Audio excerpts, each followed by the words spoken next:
बिस्मिल्लाहिर्रहमानिर्रहीम। अस्सलाम वालेकुम नाज़रीन, आप यूट्यूब चैनल देख रहे हैं। मैं इमरान खान हूँ। इमरान खान को गिराने के बाद या उनको हटाने के बाद या 1000 दिन तक उन्हें जेल में रखकर इन्होंने हासिल क्या किया? फौज और अवाम के बीच में फासला बढ़ गया।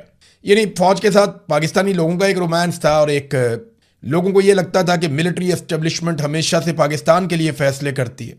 लेकिन अब लोगों को पूरा यकीन है कि पाकिस्तान के मिलिट्री जर्नल्स पाकिस्तान से पहले अपने लिए फैसला करते हैं, खासतौर पे वो जो फैसले करने के लिए बंद कमरों में बैठते हैं। उन्हें अपनी एक्सटेंशन, अपनी नौकरी, अपनी मुराद वो शायद ज़्यादा अजीज होती है। शायद क्या, यकीनी तौर पे ऐसा ही है। फिर मुल्क में नफरत की एक लहर ने जन्म लिया। इस वक्त पाकिस्तान में जितनी नफरत फैल चुकी है कभी हमने नहीं देखी। यानी कत्लेआम हुआ, बार बार तरीके लब्बैक के लोगों को कत्लेआम किया गया, पहले उन्हें बनाया गया फिर उन्हें मारा गया। इसी तरह पाकिस्तान तरीके इंसाफ के लोगों का बार बार कत्लेआम किया गया। फिर 9 मई की आड़ के अंदर 1 लाख से जायद घरों की चादर और 4 दीवारी का तकद्दुस पामाल किया गया। खवातीन को सड़कों पे घसीटा गया, उनकी बेहुरमती की गई, बच्चों पे तशद्दुद किया गया, बेशुमार हजारों लोगों को गिरफ्तार करके जेलों में डाला गया। लोगों के माँ बाप मर गए, उन्हें जनाजे नहीं पढ़ने दिए गए। लोगों के रिश्तेदार मर गए, उन्हें जनाजों पे नहीं आने दिया गया। और जिद सिर्फ एक थी कि प्रेस कॉन्फ्रेंस करो। जिन लोगों ने प्रेस कॉन्फ्रेंस की उनके लिए सब ठीक हो गया, और जिन्होंने इमरान खान को नहीं छोड़ा उनके पल्ले पाकिस्तान की एस्टेब्लिशमेंट ने कुछ नहीं छोड़ा। तो मुल्क में नफरत की एक लहर ने जन्म लिया और एक घुटन और मायूसी पूरे पाकिस्तान में फैल गई जो अब तक जारी है। सियासी इस्तेहकाम पाकिस्तान में ख्वाब बनकर रह गया। बार बार कोशिश की गई। DGISPR आया, उसने स्टेटमेंट दिया कि जिस दिन इमरान खान की हुकूमत गिरी और नई हुकूमत आई, डॉलर का रेट बेहतर हुआ है, पाकिस्तान की इकोनॉमी, स्टॉक एक्सचेंज बेहतर हुई है। लेकिन वो एक स्टेटमेंट ही था, उसके बाद से लेकर अब तक हम लगातार गोते खा रहे हैं। पाकिस्तान की मईशत ज़मीन बोस हो गई, सरमायाकारी 50 साल की कम तरीन सतह पर चली गई, बेरोजगारी और गुर्बत के रिकॉर्ड टूट गए, एक्सपोर्ट्स पाकिस्तान की लगातार कम हो गई और कौमी पैदावार में लगातार कमी होना शुरू हो गई। यानी कॉटन हम पैदा करते थे, आज पहले से कम पैदा करते हैं, बाकी इजनास भी पहले से कम पैदा करते हैं। हमारी कौमी पैदावार लगातार, चाहे वो प्रोडक्शन फैक्ट्रियों में हो रही है चाहे ज़राअत में हो रही है, वो कम हुई है, बढ़ी नहीं है। इंसानी हकूक की बदतरीन पामालियां पाकिस्तान में की गई और आलमी सतह पर पाकिस्तान का तशख्खुस, उसे काफ़ी नुकसान पहुंचाया गया। सारी एजेंसियों और इदारों को इसी काम पे लगा दिया गया कि इमरान खान से जुड़े लोगों को तबाह बर्बाद कर दो। कोई नैरेटिव पाकिस्तान की मिलिट्री एस्टेब्लिशमेंट की ख्वाहिश के खिलाफ नहीं आना चाहिए। और एजेंसियां वो काम करना शुरू हो गई जो काम इस शिद्दत से उन्होंने इससे पहले कभी नहीं किया था, और इसके असरात आपको आने वाले सालों में नजर आएंगे। अमन अमान की सूरत हाल बुरी तरह खराब हो गई क्योंकि तवज्जो एजेंसियों की किसी और तरफ थी। जमहूरी निज़ाम का बेड़ा गर्क कर दिया गया। पाकिस्तान में जमहूरियत नहीं है, ये पाकिस्तान का हर आदमी कहता है, बल्कि जो हुकूमत में मौजूद वज़रा हैं वो कहते हैं कि ये हाइब्रिड निज़ाम, एक दोगला निज़ाम है जिसमें जमहूरियत का अमल दखल नहीं है। ये दोगला निज़ाम है पाकिस्तान में। जर्नैल मुल्क को चला रहे हैं और हम सिर्फ स्टीयरिंग व्हील पे बैठे हुए आपको दिखाई दे रहे हैं, अपने मुंह से कहते हैं वो। तो हाइब्रिड निज़ाम के नाम पर सिविलियन इदारों का control Aahista Aahista military officers के पास जाना शुरू हो गया, और अब लगभग ज़्यादातर इंतज़ाम उनके पास है जिन लोगों को इन इदारों को चलाने का किसी किस्म का कोई तजर्बा नहीं है। सरमायाकार पाकिस्तान से भाग गए और ब्रेन ड्रेन लगातार हो रहा है। लोग अपना सरमाया पाकिस्तान से निकाल रहे हैं, हुंडी करके, किसी भी तरीके से मनी लॉन्ड्रिंग करके लोग पाकिस्तान से बाहर पैसा लेकर जा रहे हैं। यूरोप में बहुत पैसा गया है, बरतानिया में बहुत पैसा गया है, लोग मिडल ईस्ट के अंदर बहुत पैसा निकाल कर ले गए हैं। मोहसिन नकवी ने खुद कहा कि $100 अरब पाकिस्तान से बाहर सिर्फ इन 3-4 सालों में चला गया। ये मोहसिन नकवी ने अपने मुंह से बताया, असल फिगर इससे भी ज्यादा है। तो सरमायाकार भी पाकिस्तान से भाग गए, ब्रेन ड्रेन हो रहा है। जो पढ़े लिखे लोग हैं, डॉक्टर्स बहुत बड़ी तादाद में चले गए, इंजीनियर्स बहुत बड़ी तादाद में चले गए, कारोबारी लोग, IT एक्सपर्ट्स जो हुनरमंद हैं वो पाकिस्तान छोड़ छोड़कर बाहर जा रहे हैं। लगभग पाकिस्तान ने 40,000 अरब का कर्जा लिया इन 4 सालों में।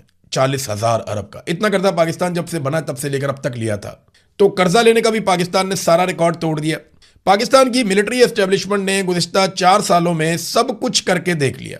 हुकूमत गिरा दी, अपनी हुकूमत बना ली, पूरा इलेक्शन चोरी कर लिया, ना इंसाफियों के रिकॉर्ड कायम कर दिए, अदलिया और मीडिया और पार्लियामान को यरगमाल बना लिया, मगर मुल्क एक कदम भी आगे नहीं चल पाया। इमरान खान पाकिस्तानियों की जिद बन गया है।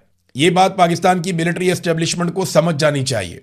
पाकिस्तानियों की ये जिद है, यानी एस्टेब्लिशमेंट की जिद है कि इमरान खान को आने नहीं देना, और अवाम की जिद है कि हम इमरान खान को लाकर दिखाएंगे। अब एस्टेब्लिशमेंट ने अपने ही मुल्क के लोगों से लड़ाई शुरू कर दी है। पाकिस्तान की मिलिट्री एस्टेब्लिशमेंट यानी पाकिस्तान के चंद जर्नैलों ने जो टॉप पर बैठे फैसले कर रहे हैं अपने मफाद के लिए, उन्होंने चंद सियासतदानों या खानदानों के साथ मिलकर ये जिद बना ली है कि हमने इमरान खान को नहीं आने देना, जबकि अवाम ने जिद बना ली है कि हम इमरान खान को लेकर आएंगे। अब जब तक ये मैच पड़ा रहेगा ना, तब तक पाकिस्तान आगे नहीं बढ़ता। ये है सादी सादी बात। अब आ जाए इमरान खान बाहर कैसे आएंगे। देखिए, एक बात तो बड़ी क्लियर है कि इमरान खान की फैमिली भी अब ये बात मानना शुरू हो गई है कि इमरान खान साहब की पार्टी इमरान खान साहब को बाहर निकालने के लिए किसी किस्म की कोई एक्टिविटी नहीं करने वाली। अभी ये एक स्टेटमेंट मैं आपको सुनाता हूं। उस्मा खानम इमरान खान की बहन है, वो एक स्पेस में बात कर रही थी। उन्होंने क्या कहा, जरा ये सुनिए।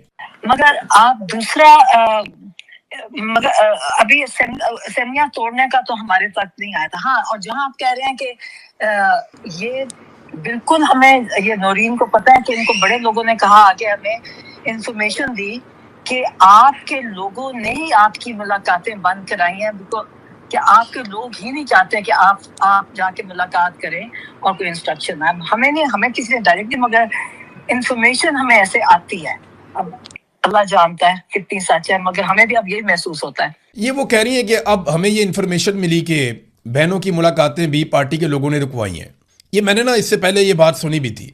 एक दो जर्नलिस्ट हैं, उन्होंने मुझे बताया था कि ये खबर है, और ये एस्टेब्लिशमेंट को कहा गया कि जनाब बहनें जाती हैं तो इमरान खान साहब की तरफ से सख्त स्टेटमेंट आता है, वो आकर बाहर बता देती हैं, तो मामला वहाँ से ख़राब होता है, आप मुलाकात ही ना करवाएं। अब इमरान खान की बहन ये बात कर रही है कि जनाब नहीं, हमारी पार्टी हमारे खिलाफ हो गई, वो नहीं मिलवाने देते। दूसरा, पार्टी के अंदर शदीद इख्तलाफात पैदा हो गए हैं कि इमरान खान साहब को बाहर कैसे लेकर आना है।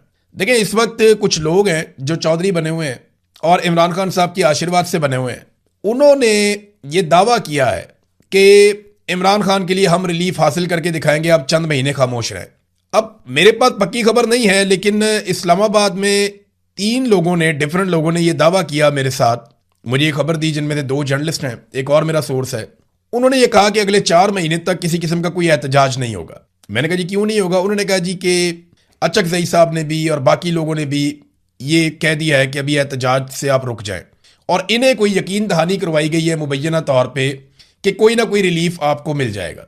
अब इस किस्म की ट्रक की बत्तियों के पीछे ना एस्टेब्लिशमेंट ने बड़ी दफ़ा लगाया पीटीआई को। मुज़ाकरात हो रहे हैं, बात होने वाली है, कुछ रास्ता निकलने वाला है, ये बार बार लगाते हैं ट्रक की बत्ती के पीछे। 4 महीने वैसे भी ये लोग कोई एहतजाज कर नहीं सकते, अब तो सख्त गर्मी आने वाली है, आगे बजट आ रहा है, और इससे अच्छी अपोजिशन हुकूमत को कभी नहीं मिलेगी। आप देखिएगा, हुकूमत जैसा चाहेगी बजट पास करेगी, और ये अपोजिशन कुछ भी नहीं कर सकेगी, इतना सा भी कुछ नहीं कर सकेगी। पीटीआई के दिमाग में ये है कि ये कुछ ना कुछ करके कोई डील बना लेंगे। इमरान खान पे एस्टेब्लिशमेंट का जब दबाव बहुत ज़्यादा बढ़ेगा, तो उसके नतीजे में कुछ ना कुछ करके ये लोग कोई डील बना लेंगे, और उस डील के नतीजे में पाकिस्तान तहरीक इंसाफ को दोबारा मौका मिल जाएगा। लेकिन इमरान खान एस्टेब्लिशमेंट के सामने फिलहाल अब तक जो मेरी इत्तला है वो हार मानने के लिए तैयार नहीं है। अब जो इमरान खान साहब का एक अंदाजा था कि उनकी पार्टी के लोग अवाम को लीड करेंगे, अब वो तो दिखाई दे नहीं रहा। क्या अवाम खुद से निकल आएगी? देखिए, एक दिन तो पाकिस्तानियों को निकलना पड़ेगा, लेकिन क्या इमरान खान के पास उतना वक्त है कि वो इंतजार करें, और उनके पास उतनी सेहत है कि वो इंतजार करें उस वक्त का जब लोग निकलेंगे? तो इमरान खान कोई 30 साल 40 साल का नौजवान नहीं है, गो कि वो एक फिट आदमी है, वो अपने आप को एक्सरसाइज से फिट रखते हैं, उन्होंने हमेशा अपना ख्याल रखा। लेकिन इसके बावजूद उन्हें गोलियां लग चुकी हैं, उनकी एक आंख तकरीबन ज़ाया हो चुकी है, लगातार कैद तन्हाई के अंदर उनको रखा जा रहा है। इसके असरात इंसान के बोलने पर, इंसान के सोचने पर पड़ते हैं। ये सारी चीज़ें जिनसे वो गुजर रहे हैं, ये आसान नहीं है। और पाकिस्तान तहरीक इंसाफ के अंदर ऐसा लगता है किसी को इस बात की फिक्र ही नहीं है कि इमरान खान के साथ क्या हो रहा है। बड़ी तकलीफ होती है ये सोच करके एक साबिक वजीर आज़म को सिर्फ एक मिलिट्री एस्टेब्लिशमेंट की ख्वाहिश के ऊपर बगैर किसी जुर्म के जेल के अंदर डाला हुआ है, और वो जेल काट रहा है, और कोई आदमी उसकी पार्टी में जो उसके नाम लेकर MPs MNAs बन गए, मिनिस्टर्स बन गए, जिनको वजारतें मिल गई, वो उसका नाम लेकर आ गए, लेकिन आज उसके लिए खड़े होने को तैयार नहीं है। पता नहीं कैसे इनकी गैरत गवारा करती है, मुझे तो समझ नहीं आती। ये बेनिफिशरी हैं सारे इमरान खान के, सारे इमरान खान के बेनिफिशरी है। इनमें से कोई भी मार खाने के लिए तैयार नहीं है, कोई भी जेल जाने के लिए तैयार नहीं है। औरतों ने अच्छी लड़ाई लड़ी है, यानी सनम जावेद ने अच्छी लड़ाई लड़ी है, यास्मीन राशिद साहिबा ने अच्छी लड़ाई लड़ी है, जब तक वो बाहर थी उन्होंने बड़ी अच्छी लड़ाई लड़ी, आलिया हमजा साहिबा ने, और बहुत सारी खवातीन हैं, मैं नाम लेना भूल जाऊँ, भुट्टा साहिबा हैं, और खवातीन हैं जो रावलपिंडी में बहुत खवातीन निकलती हैं, जो इमरान खान की बहनों के साथ भी जाती हैं। तो मैं सबका नाम जिनका ना ले पाऊँ मैं मादरत चाहता हूँ, जो अंदर है बेचारी उनका मैं तस्करा कर रहा हूँ। खवातीन ने अच्छी लड़ाई लड़ी है, लेकिन यहाँ बहुत सारे लोग जिनके बड़े बड़े दावे थे वो दिखाई नहीं दिए, पता ही नहीं चला गए किधर।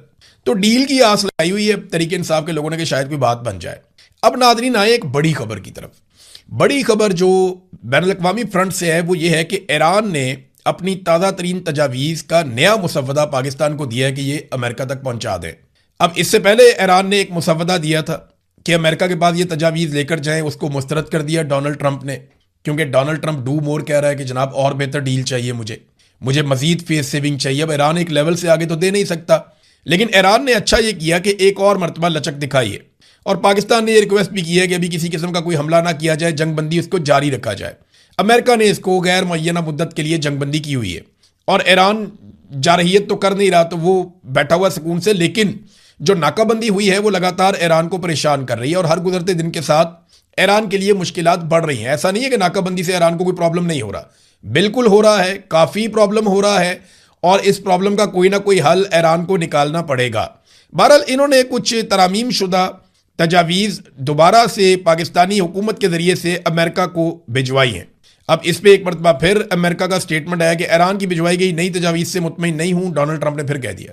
अब ट्रंप का जो अंदाज़ा है या अंदाज है बात करने का, मुझे लगता है कि डोनाल्ड ट्रंप को मुकम्मल फतह चाहिए, या वो इस तासुर के साथ मिड टर्म इलेक्शन में जाना चाहते हैं कि उन्हें मुकम्मल फतह मिली है, या कम से कम इसराइल को वो मुतमईन करना चाहते हैं कि अब खित्ते में इसराइल के लिए किसी किस्म का कोई खतरा नहीं रहा।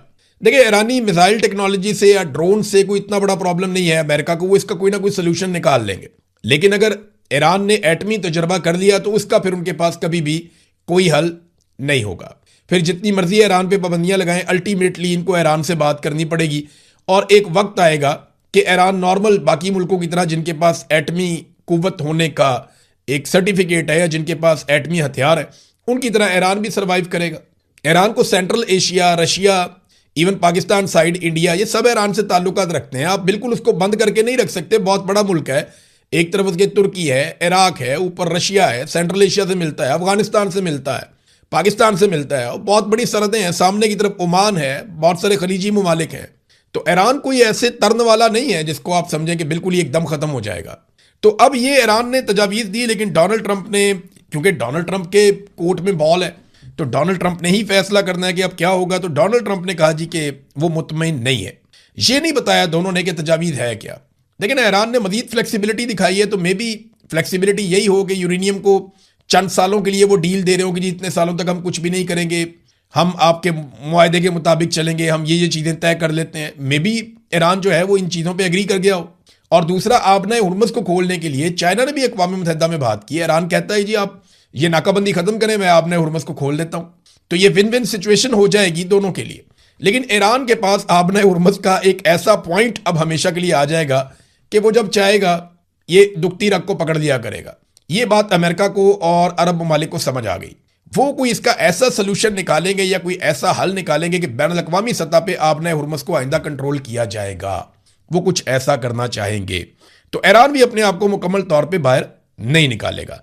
अमेरिका ने, क्या ये मुमकिन है कि अमेरिका हमला करे? तो इसके लिए जो बड़ी खबर है मैं आपको बताता हूं कि CENTCOM commander admiral Brad Cooper और पीट हेग्सेट जो इनके वज़ीर दिफा है और joint chiefs chairman general Dan Caine, इन्होंने डोनाल्ड ट्रंप को ईरान के खिलाफ मुमकिना नए मिलिट्री ऑपरेशन पर ब्रीफिंग दी और 3 ऑप्शंस पे गौर किया गया।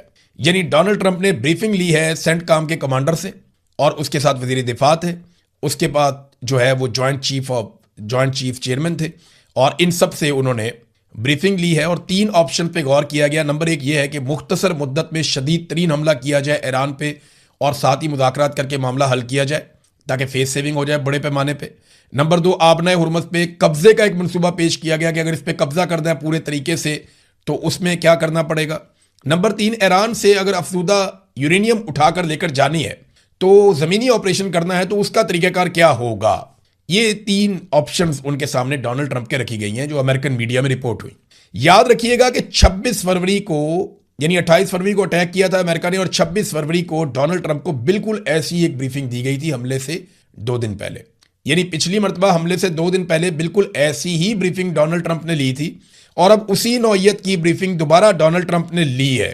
तो क्या डोनाल्ड ट्रंप दोबारा हमला करने जा रहे हैं? देखिए, हमले की सूरत में अमेरिका को सबसे पहले अपने बहरी बेड़े पीछे हटाने पड़ेंगे। उसकी वजह यह है कि पिछली मरतबा अमरीकी अड्डों के ऊपर जो ईरान ने अटैक किया वो अमेरिका के लिए हिला देने वाली चीज़ थी, वो उसकी तवक्को नहीं कर रहे थे और काफ़ी नुकसान हुआ अमेरिका का, इसराइल का भी। अरब ममालिक का भी। अब इस मरतबा ईरान ने अपने अहदाफ अलग अलग किस्म के बताए हुए हैं। ये जो बैरी बेड़े हैं ना अमेरिका के, ये बहुत कीमती हैं, अरबों डॉलर के हैं। तो अमेरिका नहीं चाहेगा कि ये समंदर की तह में चले जाए, लिहाजा वो इन बेड़ों को पहले पीछे हटाएगा और उस जगह पे लेकर जाएगा जहां से वो ईरान की रेंज से बाहर चले जाए। फिर वो अपनी जंगी हिकमत अमली के ऊपर अमल करेगा। ये बहुत लंबा चौड़ा प्रोसीजर है। जैसी ये लड़ाई होगी आप देखेंगे ये सारी चीजें इनको करनी पड़ेंगी।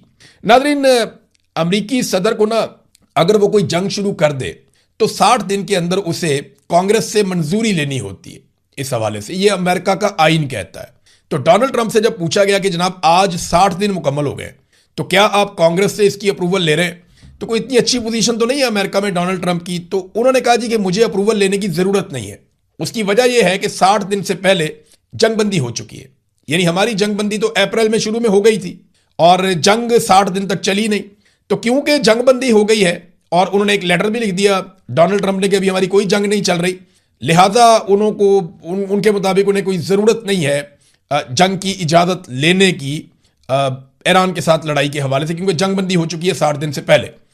अब अगर दोबारा जंग शुरू होती है तो इसके लिए डोनाल्ड ट्रंप को फिर जो आईनी रुकावट है उसको अबूर करना पड़ेगा। IAEA के सरबराह हैं राफेल ग्रोसी, उन्होंने एक स्टेटमेंट दिया। ये वो एजेंसी है जो एटमी मवाद के हवाले से बैन अवी सतह पर निगरानी करती है।